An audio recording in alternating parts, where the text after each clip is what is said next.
Hello दोस्तों, आज का हमारा टॉपिक है what is pre eclampsia and eclampsia. कि प्री एक्लेम्पसिया क्या होता है और एक्लेम्पसिया क्या होता है।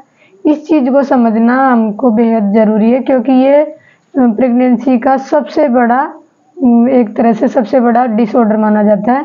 और इसमें अगर हम लापरवाही बरते तो या टाइम से डॉक्टर के पास ना पहुँचे तो गर्भवती महिला की भी जान जा सकती है और गर्भस्थ शिशु की भी जान जा सकती है। तो इस चीज़ को हम अच्छी तरह से समझेंगे आज के टॉपिक में। और ये होने से पहले हमको क्या क्या साइन एंड सिम्टम दिखते हैं, मतलब क्या चिन्ह और लक्षण दिखते हैं जिनके आधार पर हम अनुमान लगा सकते हैं कि इसको प्री एक्लेम्पसिया है या फिर एक्लेम्पसिया है। तो आज हम इस चीज़ को अच्छी तरह से समझेंगे। अगर आप मेरे वीडियो को बिना स्किप किए हुए अच्छी तरह से सुनेंगे ध्यान से, तो आप ज़रूर समझ पाएंगे कि एक्लेम्पसिया क्या होता है और प्री एक्लेम्पसिया क्या होता है। चलो हम सबसे पहले समझ लेते हैं प्री एक्लेम्पसिया। तो प्री एक्लेम्पसिया मतलब जैसे नाम से ही पता चल रहा है, प्री मतलब पहले, एक्लेम्पसिया यानी एक्लेम्पसिया होने से पहले जो होता है उसको प्री एक्लेम्पसिया बोलते हैं। Normal BP 120/80 mm of Hg होता है। मतलब जब बीपी सिस्टोलिक 120 और डायस्टोलिक 80 हो तो ये नॉर्मल बीपी माना जाता है।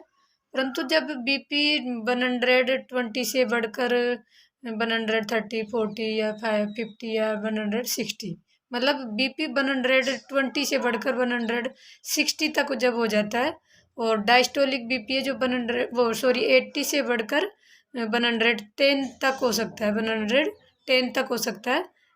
इस कैटेगरी के पेशेंट को प्री एक्लेम्पसिया में काउंट किया जाता है मानते हैं। और जब बीपी 200 से ऊपर सिस्टोलिक और 140 130 तक हो जाए तो इसको हम एक्लेम्पसिया की श्रेणी में मानते हैं। तो पहले हम मतलब प्री एक्लेम्पसिया को समझ लेते हैं कि प्री एक्लेम्पसिया वैसे तो 34 सप्ताह के बाद प्रेगनेंसी में होती है और 24 सप्ताह से पहले बहुत ही कम होती है, मतलब और 34 सप्ताह के बाद ये होने की संभावना होती है।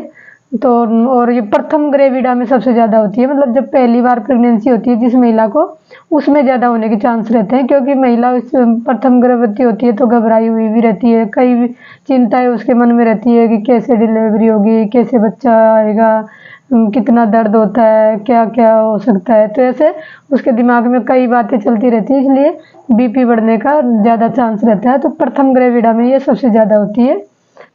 जो प्री एक्लेम्पसिया है वो प्लेसेंटल गड़बड़ी से भी होती है और इसमें यूट्रस की में ब्लड सप्लाई फिर कम हो जाती है।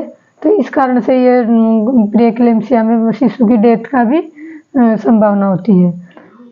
अब हमारा आता है कोज ऑफ प्री एक्लेम्पसिया, मतलब प्री एक्लेम्पसिया के कारण क्या होते हैं। तो पहले तो स्पष्ट रूप से तो प्री एक्लेम्पसिया के कारण का अभी तक पता नहीं है, परंतु जो जो हमारी धमनियाँ होती है उनमें ऐंठन होती है, उसको हम वेसोस्पाज्म बोलते हैं।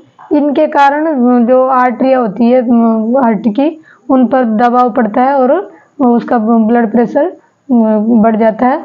इसी कारण से आर्टरियों के में जो प्रतिरोध होता है, आर्टरियों में जो संकुचन होता है, उनके कारण ब्लड प्रेशर मतलब बढ़ जाता है और इसी से फिर बीपी बढ़ता जाता है और प्री एक्लेम्पसिया होने की संभावना रहती है। अब हम प्री एक्लेम्पसिया के चिन्ह पहचान लेते हैं कि प्री एक्लेम्पसिया होने से पहले महिला में क्या क्या चिन्ह देखने को मिलते हैं। तो ये प्री एक्लेम्पसिया भी दो प्रकार का होता है, एक माइल्ड प्री एक्लेम्पसिया और एक सीवियर प्री एक्लेम्पसिया। और दोनों एक्लेम्पसिया के मतलब प्री एक्लेम्पसिया के जो माइल्ड प्री एक्लेम्पसिया उसके और सीवियर प्री एक्लेम्पसिया उसके दोनों के चिन्ह एक जैसे होते हैं। मुख्य रूप से 3 चिन्ह होते हैं, मतलब फर्स्ट है बीपी और सेकंड है प्रोटीन यूरिया और थर्ड है ओडिमा मतलब सूजन।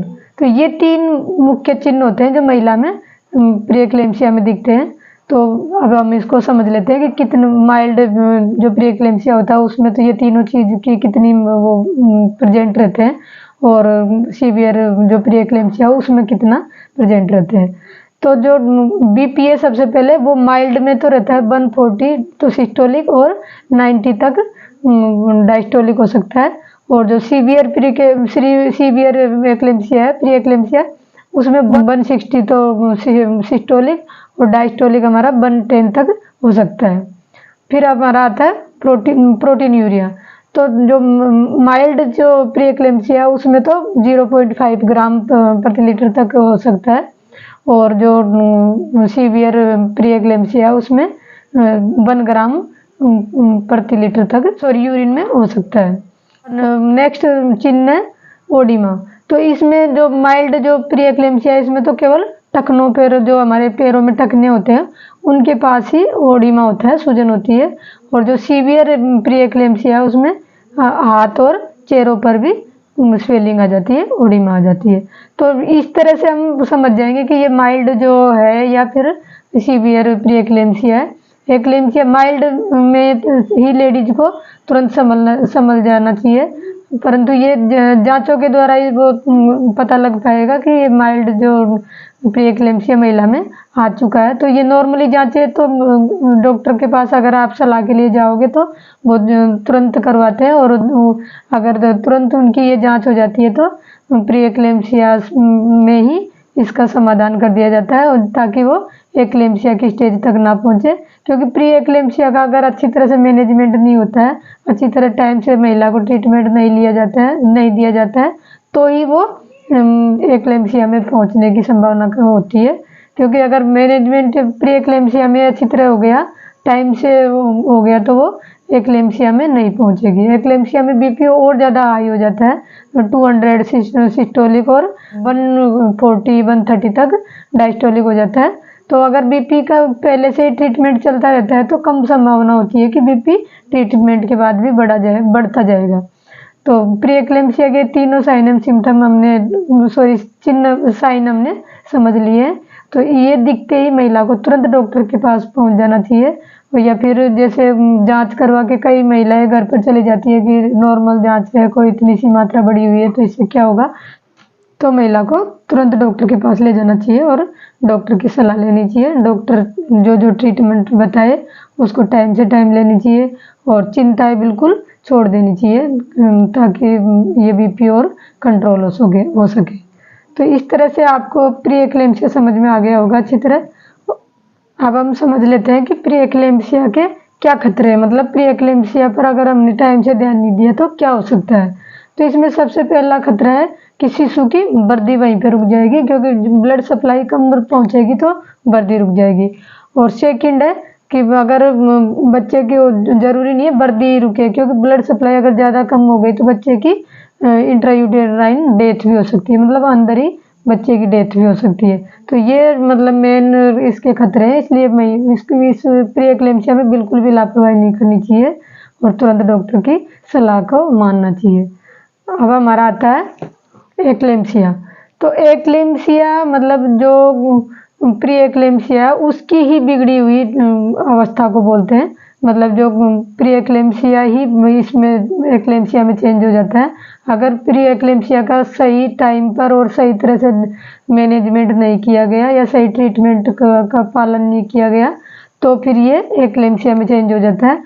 एक्लेम्पसिया में बीपी मतलब सिस्टोलिक वाला जो बीपी होता है वो 160 से लेकर 200 या 200 से अधिक हो सकता है, और जो डायस्टोलिक वाला बीपी है वो 110 से लेकर 130 या 40 तक हो सकता है।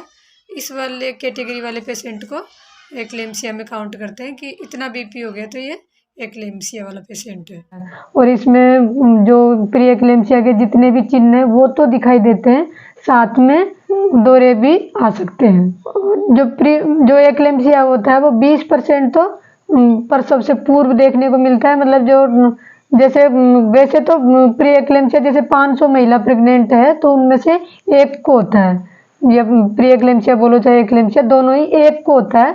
फिर जो एक को होता है उनमें भी 20% तो हमारा ये माना जाता है कि प्रसव से पहले ही ये हो जाता है, और जो 45% है वो डिलीवरी के दौरान होता है, मतलब जब लेबर पेन स्टार्ट हो जाते हैं तब से डिलीवरी होने तक ये 45% होने के चांस रहते हैं। और जो 35% है वो केसेस ये महिलाओं में प्रसव के बाद मतलब जो फर्स्ट 48 आवर्स होते हैं उनमें होने का चांस रहता है ये तो इस तरह से इसको भी डिवाइड किया गया है कि कब कब कितना ज़्यादा रिस्क रहता है। तो जो मतलब ये प्री एक्लेम्सिया है, सॉरी एक्लेम्सिया है, वो प्रसव के दौरान होने के ज़्यादा चांस रहते हैं, जिसमें लेबर पेन स्टार्ट होने से लेकर डिलीवरी होने तक माना जाता है। और काफ़ी मतलब काफ़ी महिलाओं में तो प्रसव के बाद ये नॉर्मल हो जाता है, क्योंकि जब वो प्रेगनेंसी का सारे साइन एंड सिम्टम खत्म हो जाते हैं, तो जो आर्टरियों में सिकुड़न है, संकुचन है, वो भी कम हो जाती है, तो उस कारण से बीपी डाउन होता चला जाता है। तो कई मतलब ज़्यादातर तो ये महिलाओं में डिलीवरी होने के बाद अपने आप बीपी नॉर्मल आ जाता है, और फिर भी ना आए तो डॉक्टर जैसा ट्रीटमेंट में एडवाइज करे उसका पालन करना चाहिए। अब हम समझ लेते हैं प्री एक्लेम्सिया के चिन्ह। तो जितने भी प्री एक्लेम्सिया के जो चिन्ह थे, जैसे हाइपरटेंशन और ओडिमा और प्रोटीन यूरिया, ये तो महिला में दिखाई देंगे ही। इनके साथ साथ महिला में दौरे, जो कन्वल्जन होते हैं, वो आना स्टार्ट हो जाते हैं। प्री एक्लेम्सिया के जितने भी जो साइन सिम्टम चिन्ह हमको देखने को मिलते हैं, वो तो मतलब इसके एक्लेम्सिया में होते ही हैं, और साथ में इसमें दौरे भी स्टार्ट हो सकते हैं। तो और दौरे आने से पहले क्या क्या चिन्ह दिखते हैं, इनको हम अच्छी तरह से समझते हैं कि महिला के उल्टियाँ स्टार्ट हो जाती है, सिर में तेज दर्द रहता है, एपिगैस्ट्रिक जो एब्डोमेन पेन दर्द रहता है। तो ये मतलब अगर महिला में है तो हमको समझ जाना चाहिए कि दौरे आने स्टार्ट हो सकते हैं। और दौरे की भी जो स्टेज है वो 3 तरह से डिवाइड की गई है।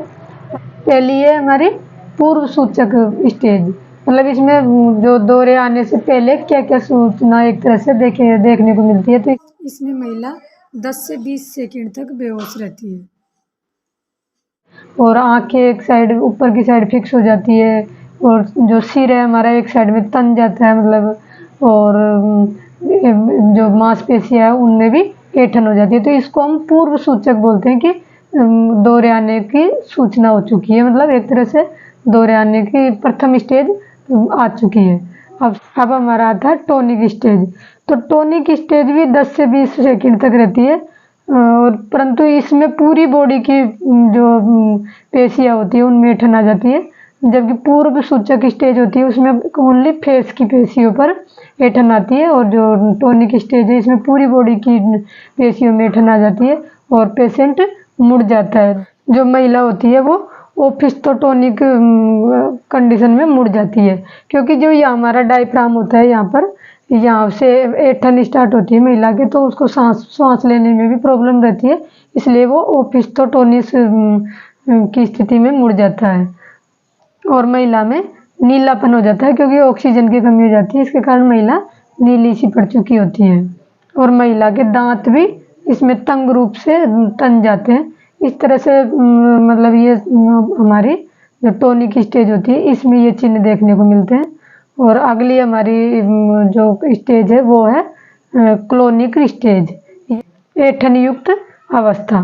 तो ये महिला में 60 से 90 सेकंड तक मौजूद रहती है, और इसमें महिला को मतलब जो पेशियाँ उसमें उग्र संकुचन होने लगता है, जिससे महिला में मतलब श्वसन में भी बहुत तेज प्रॉब्लम रहती है, और सांस में गड़गड़ाहट रहती है, और मुंह से सिक्रेशन चालू हो जाता है, लार, और अगर जो उससे जुबान कट गई तो वो ब्लड भी दिख सकता है।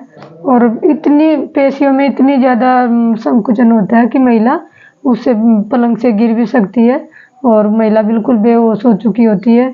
उसके मुंह से झाग आने लग जाते हैं, चेहरा बिल्कुल लाल हो जाता है, और विकराल रूप दिखने लग जाता है उसका चेहरा, क्योंकि इसमें मुंह की जो साइज मतलब स्थिति है वो ही चेंज हो जाती है, एक साइड मुड़ भी सकता है चेहरा, या फिर दांत वगैरह की पूरी तरह से तंग हो जाते हैं दांत भी, और मतलब जीभ है वो भी कटने का उस टाइम पर बहुत ज़्यादा चांस रहते हैं, इसलिए मतलब महिला को पकड़ के भी रखना चाहिए। बीपी इतना तेज बढ़ चुका होता है, वैसे लोडिंग डोज दी जाती है उस टाइम पर ये कंट्रोल फिर कई महिलाओं में हो जाता है, और कई में डेथ तक भी हो जाती है महिला की। अब आती है हमारी स्टेज ऑफ कोमा या मूर्छा की अवस्था। इसमें महिला 1 मिनट से लेके घंटों तक बेहोश रह सकती है और इसमें गड़गड़ाहट वाली श्वसन क्रिया चालू रहती है। वीडियो का एंड करते हैं। वीडियो एंड करने से पहले अगर आप मेरे चैनल पर न्यू है तो प्लीज़ चैनल को सब्सक्राइब करें और वीडियो को लाइक एंड शेयर ज़रूर करें। Thank you.